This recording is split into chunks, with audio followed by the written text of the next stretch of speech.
لہذا کسی تفسیر میں آپ کو نہیں ملے گا، کہیں نہیں، نہ قرآن میں ہے، نہ حدیث میں ہے، نہ کسی تفسیر میں۔ یہ تو پچھلی صدی کے دوران جو پوپ کی لائبریری ویٹیکان میں، اس سے ایک نسخہ برآمد ہوا، انجیل برنباس۔ اب یہ بھی آپ کو معلوم ہونا چاہیے کہ انجیلیں 104 تھیں، جن میں سے 4 جو ہے سلیکٹ کی گئی ہیں۔ 100 انجیلیں اور ہیں جنہیں وہ اپوکریفل کہتے ہیں، غیر مستند انجیلیں، اپوکریفل۔ اور یہ ہے کینونیکل، قانونی، یہ ہے کہ جو مستند ہیں 4۔ لیکن جو 100 اور ہیں، ان میں سے ایک یہ بھی ہے برنباس۔ اور برنباس کے بارے میں عیسائی مانتے ہیں کہ وہ بھی حضرت عیسیٰ علیہ السلام کے حواریین میں سے ایک تھے۔ وہ انجیل نکل آئی، اب وہ چھپ بھی گئی ہے۔ کراچی میں ایک ادارہ ہے، خاص طور پر باوانی جو سیٹ ہیں ان کا بنایا ہوا ادارہ ہے، تو وہی چھاپتے بھی ہیں۔ ایک زمانے میں تو کافی تقسیم بھی کر رہے تھے، اب مجھے معلوم نہیں۔ اس نے سارا قصہ بیان کیا۔ قصہ کیا ہے؟ بہت دلچسپ قصہ ہے، پوری تفصیل سے۔ ایک شخص جو کہ حضرت مسیح کے حواریین میں شامل ہو گیا، وہ تھا جیوڈاس اسکیریوٹ۔ یہ شخص اصل میں تھا ایک زیر زمین تنظیم وہاں چل رہی تھی، زیلوٹس، انڈر گراؤنڈ موومنٹ، تاکہ ہم رومنوں کی حکومت یہاں سے ختم کریں اور اپنی پوری حکومت اور آزادی حاصل کریں۔ ان میں سے یہ بھی تھا۔ ان کا سرغنہ تھا برابس، برابا ڈاکو اسے کہا جاتا ہے، برابس۔ ظاہر بات ہے کہ قانون شکن تھا تو ڈاکو ہی تھا۔ اچھا، ان میں سے یہ شخص جو ہے، اس نے جیوڈاس نے حضرت عیسیٰ کے معجزے دیکھے بہت، اور اتنا یقین ہو گیا اسے کہ یہ شخص جو ہے عیسیٰ، یہ ایک مرتبہ اگر رومیوں پر لعنت بھیج دے، کرس کر دے، تو رومی ختم ہو جائے۔ لیکن ان سے کئی دفعہ جو ہے پھیر ڈال کر، ہیر پھیر کے ساتھ کوشش کی گئی کہ رومیوں کے خلاف وہ کوئی جو ہے وہ لعنت برآمد کر دے، وہ نہیں کرتے تھے۔ یہ ایک علیحدہ بات ہے، کیوں نہیں کرتے تھے، یہ اس وقت میرا موضوع نہیں ہے۔ منہاج عیسوی کیا تھا، منہاج موسوی کیا تھا، منہاج محمدی کیا تھا، ان میں فرق ہے۔ لِكُلٍّ جَعَلْنَا مِنْكُمْ شِرْعَةً وَمِنْهَاجًا، سورہ مائدہ میں آیا ہے۔ تمام رسولوں کے لیے ہم نے ایک ایک منہاج، ایک ایک شریعت علیحدہ علیحدہ دی ہے۔ بہرحال منہاج عیسوی کچھ اور تھا، تو یہ نہیں کہتے تھے۔ اب اس نے کیا کیا کہ وہ اپنے ڈاکو سرغنے سے اجازت لے کر ان کے حواریین میں شامل ہو گیا، اعتماد حاصل کیا، اور بار بار کوشش کی کہ یہ بد دعا دے دیں، رومیوں کو نہیں دی۔ اب اس نے سوچا کہ انہیں اگر ذاتی طور پر تکلیف پہنچے گی تو زبان سے کلمہ نکل ہی جائے گا نا، کوئی لعنت کا۔ اس نے پکڑوایا حضرت عیسیٰ کو، کیونکہ جب یہ فیصلہ ہو گیا تھا ان کے قتل کا، ہیڈرن جو ہے ادارہ وہ دے چکا تھا، اس کا فتویٰ تھا یہ واجب القتل ہے، یہ مرتد ہے، لہذا اس کو قتل کر دیا جائے۔ اور یہ فیصلہ جو ہے وہ رومی گورنر تک پہنچایا جا چکا تھا۔ رومی گورنر نے یہاں تک کہا، یہ سینٹ جو متی کی انجیل ہے اس میں موجود ہے، بھائی ہمارے پاس تو اس کا کوئی جرم نہیں ہے، ہمارے ہاں کوئی ایسی بات اس کی نہیں ہے جس سے کہ ہم اسے واجب القتل قرار دیں۔ ان کا نہیں، ہمارا حکم ہے، ہمارا فیصلہ تمہارا طے ہے کہ مذہبی معاملے میں کوئی فیصلہ ہمارا ہوگا تو تمہیں جو ایگزیکیوٹ کرنا ہوگا۔ بہرحال اس وقت حضرت مسیح روپوش ہو گئے گرفتاری سے بچنے کے لیے۔ ایک باغ میں تھے وہ، وہاں پر رات کے وقت انہوں نے اپنے حواریین کے ساتھ لاسٹ سپر کہتے ہیں اس کو، لاسٹ سپر، کھانا کھایا، آخری کھانا تھا۔ اور اس کے بعد اس نے فرمایا، آج کی رات تم میں سے ایک میرے خلاف غداری کرے گا۔ یہ کہہ کر حضرت مسیح تو ایک کوٹھڑی میں چلے گئے، جو ہوتی ہے باغ کے اندر، کوئی کھرپے ورپے جو ہے، کوئی وہاں پہ کسیاں رکھی ہوئی، تو اس میں خود جا کر عبادت میں مصروف ہو گئے۔ اپنے حواریین سے کہا کہ تم بھی عبادت۔ وہ حواریین سو گئے۔ اب یہ اسکریوٹ جو ہے یہ اٹھا، یہ گیا رومیوں سے جا کر کہا، میں پہنچا دیتا ہوں عیسیٰ تک، پکڑوا دیتا ہوں، آؤ میرے ساتھ۔ 30 ان کے آدمی آئے، مجھ سے کہا باغ کے باہر کھڑے رہو تم، میں اندر جاؤں گا، تھوڑی دیر کے بعد تم آنا، جسے میں کہوں اے میرے استاد، پکڑ لینا اسی کو۔ یعنی رومنس کو معلوم نہیں تھا کہ یہ کون ہے عیسیٰ، لیکن یہ کہ تو یہودیوں کو معلوم تھا نا سب کچھ۔ ہوا کیا کہ وہ جب اندر آیا ہے اور کوٹھڑی میں داخل ہوا، اسی وقت اس کی شکل بدل دی گئی حضرت مسیح کی، شبہ لہم، مشابہت پیدا کر دی گئی، شبیہ بدل دی گئی، اور چھت پھٹی، 4 فرشتے اترے اور حضرت مسیح کو لے کر آسمان پر چلے گئے۔ تو گرفت باہر آیا وہ، تو جیسے ہی وہ یہ باہر آیا وہ باقی ہماری جان گئے، اے ہمارے استاد، اسی وقت جو ہے وہ رومی داخل ہو گئے تو پکڑ لیا۔ تو اصل میں گرفتار ہوا ہے برنباس کی انجیل کے مطابق جیوڈاس اسکریوت، وہ سولی چڑھا ہے۔ لعنتی موت اس پر آئی، کیوں آئی ہے؟ غداری کی اس نے، بٹرے کیا حضرت مسیح علیہ السلام کو، تو وہ تو مستحق تھا، کوئی ظلم نہیں تھا۔ اگر عیسیٰ کی جگہ کسی اور کو دے دیا جاتا ایسے ہی کسی کو پکڑ کر، تو وہ تو ظلم ہو جاتا نا، اس کا تو کوئی جرم نہیں تھا، تو یہ تو واقعی مجرم تھا۔ وہ سولی چڑھا ہے اور حضرت عیسیٰ کو اٹھا لیا۔ یہ ہے وہ ساری تفصیل جو کہ انجیل برنباس کے اندر موجود ہے۔ The gospel of our lord according to Saint Barnabas, یہ اس کا نام ہے۔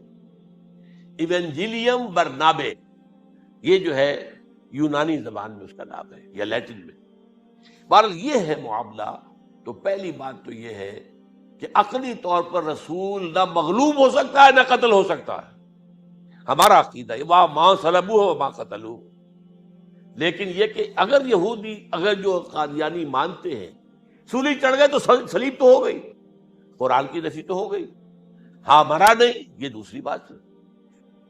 دوسری بات یہ ہے کہ رسولوں کے باب میں اللہ کا قانون کیا ہے۔ اگر کسی قوم کی طرف رسول کو بھیجا اور اس قوم نے بحیثیت مجموعی انکار کر دیا، رد کر دیا، ریجیکٹ کر دیا، پوری قوم ہلاک، اور رسول اور اس کے جو چند ساتھی ایمان لے آتے تھے وہ وہاں سے ہجرت کر کے چلے جاتے۔ لیکن ہجرت کر کے جاتے تھے تو اس کے بعد کسی اور مقام پر کریں گے اہل نظر تازہ بستیاں آباد، پھر وہاں پر ایک قوم انہوں نے جو ہے اپنا مرکز بنایا، ایک نئی امت کھڑی ہو گئی۔ اس کی سب سے بڑی مثال کیا ہے؟ قوم عاد ختم ہوئی حضرت ہود علیہ السلام کو ریجیکٹ کرنے کے باعث، ہلاک کر دی گئی۔ حضرت ہود علیہ السلام اپنے ساتھیوں کو لے کر، یہ قوم عاد تھی عرب کا جزیرہ نما عرب کے جنوبی علاقے کے اندر، جو اب صحرا ہے، بہت بدترین صحرا ہے، الربع الخالی جسے کہتے ہیں، خالی ہے، وہاں کوئی زندگی کے آثار ہے ہی نہیں، نہ کوئی پتیاں ہیں، نہ کوئی گھاس ہے، نہ کوئی انسان ہے، نہ کوئی حیوان، کچھ نہیں۔ الربع الخالی، بدترین صحرا ہے۔ وہ صحرا ایسا ہے کہ اس کے اندر کوئی چیز ٹکتی نہیں ہے، جو چیز اوپر ہوگی وہ دھستی چلی جائے گی، اندر چلی جائے گی۔ ورنہ عام صحرا کے اندر ریت کے اوپر اونٹ بھی چلتا ہے، انسان بھی چلتے ہیں، لیکن اس میں نہیں۔ تو یہاں پر قوم عاد جو ہے آباد تھی، اور اب جو ہے وہ سیٹلائٹ سے دیکھ لیا گیا ہے کہ قوم عاد کا جو بڑا بادشاہ تھا شداد، اس نے جو جنت بنائی تھی وہ موجود ہے زیر زمین، اسی صحرا کے نیچے دفن شدہ موجود، جس کو کہا گیا ہے الم تر کیف فعل ربک بعاد ارم ذات العماد التی لم یخلق مثلها فی البلاد۔ ایسے ایسے ستونوں والا جیسے پہلے دنیا میں بنے ہی نہیں تھے۔ وہ قوم عاد کی بڑی زبردست قوم تھی، قوم جبارین، لیکن یہ کہ اس کے بعد ہلاک ہو گئی۔ اب حضرت ہود اپنے مسلمان ساتھیوں کو لے کر نکل گئے، جزیرہ نما عرب کے مغربی کونے میں جا کر، شمال مغربی کونے میں آباد ہو گئے۔ وہاں ایک نئی قوم پیدا ہوئی، سمود۔ اب یہ اسلامی بستی بن گئی، لیکن اس کے اندر بھی پھر بعد میں زوال آیا، پھر وہاں نبی بھی آئے، لیکن اس کے بعد یہ کہ آخری رسول بھیجے گئے حضرت صالح، اور وہ بھی ہلاک ہوئے کیونکہ حضرت صالح کو انہوں نے رد کر دی۔ تو یہ میں نے مثال دی ہے آپ کو کہ رسول جو ہے وہ وہاں سے اگر ہجرت کرتا ہے تو ہجرت کر کے وہ یہ نہیں جان بچا کے جا کے گمنامی میں کہیں مر گیا، وہ تو جا کر اپنے ساتھیوں کو لے کر جائے گا، اور جا کر جو ہے وہاں پر جو ہے ایک نئی جگہ پر آباد ہوگا، ایک نئی تہذیب ابھرے گی۔ تو یہ تو نہیں ہوا، یہ گمنام ہو کر آ کر کشمیر میں مر گیا تو اس کی کیا حیثیت ہوئی؟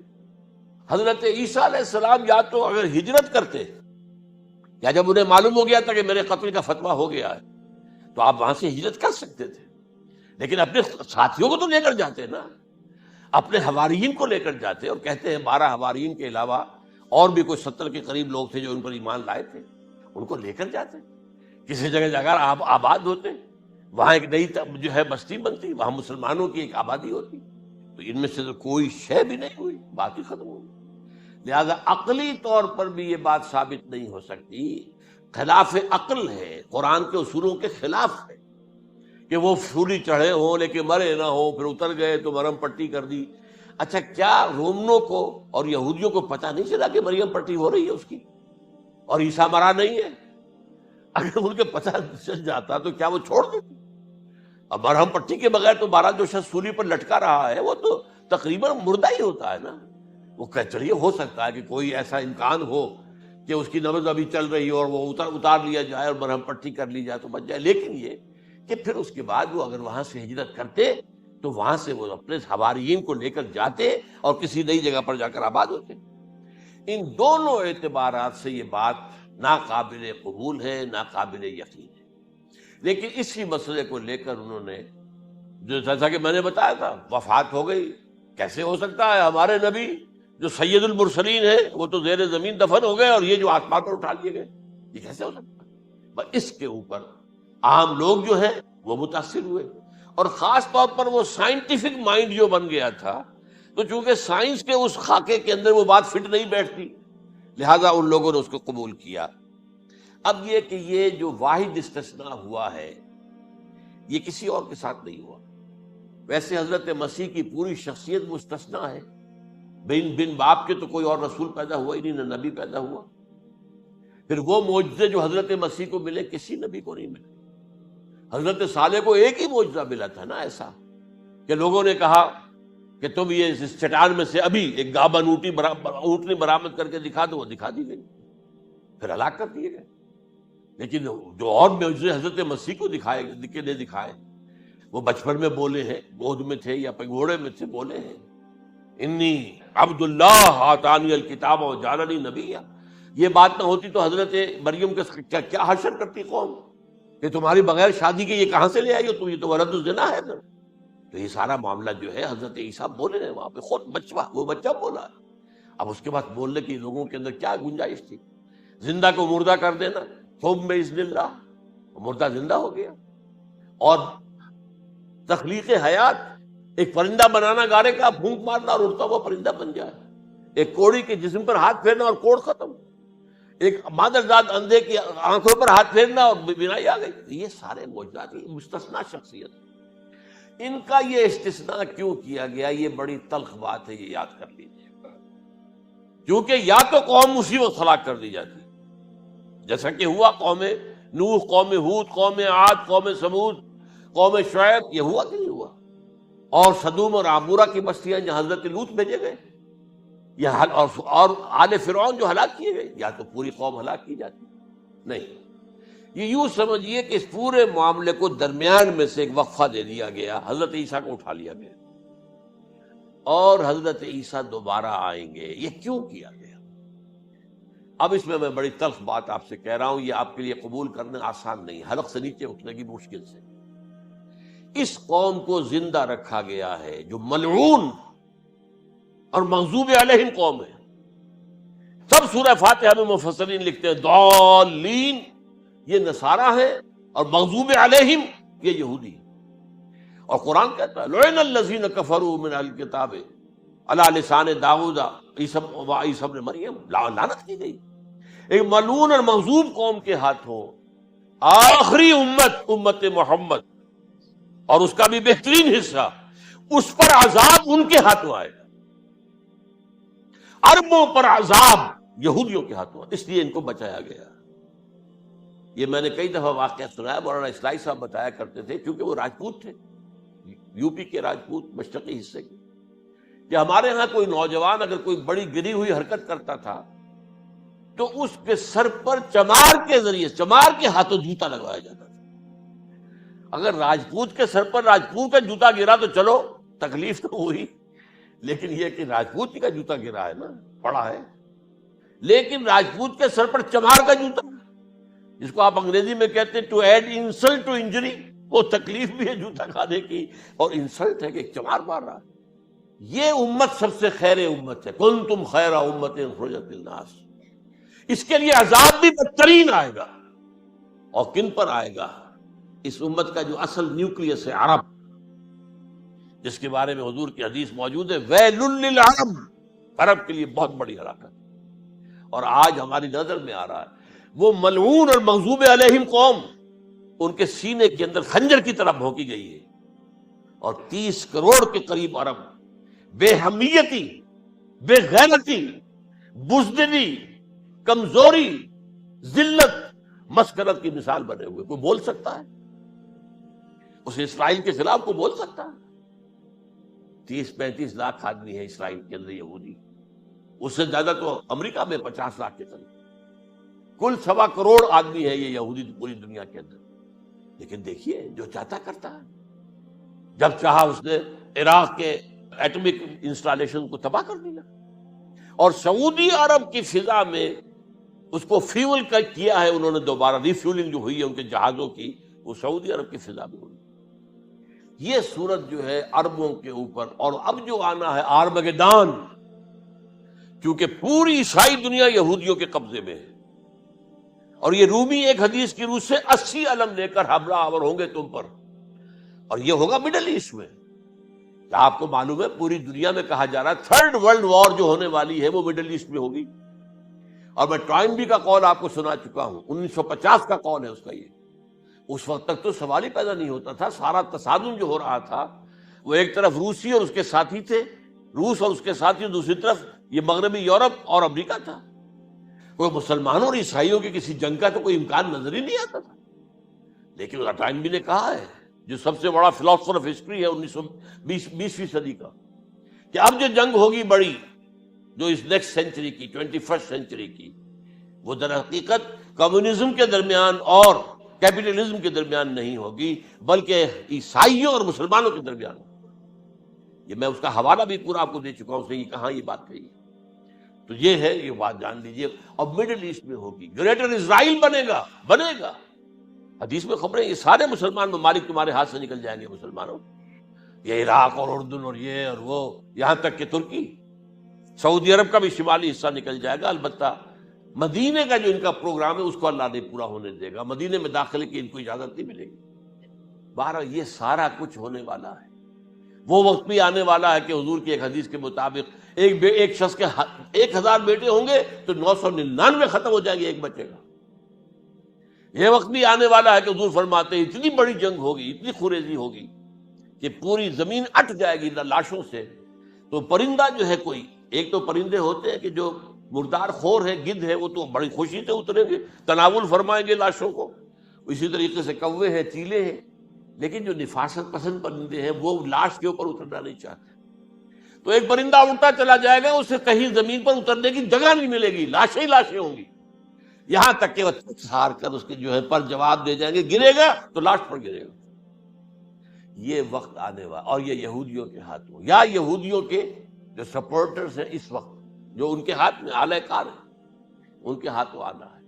میرے نزدیک اس کام کے لیے اس ملعون قوم کو، کہ جو حضرت عیسیٰ کے زمانے سے ملعون ہو چکی، اس کو باقی رکھا گیا ہے. اسے یہ موقع دیا گیا ہے. اس نے اسرائیل بنا لیا ہے. تقریباً 2000 سال کے بعد وہ دوبارہ آ کر آباد ہوئے اس سرزمین میں جہاں سے نکال دیے گئے تھے 70 عیسوی کے اندر. یہ سارا کچھ کیوں ہو رہا ہے؟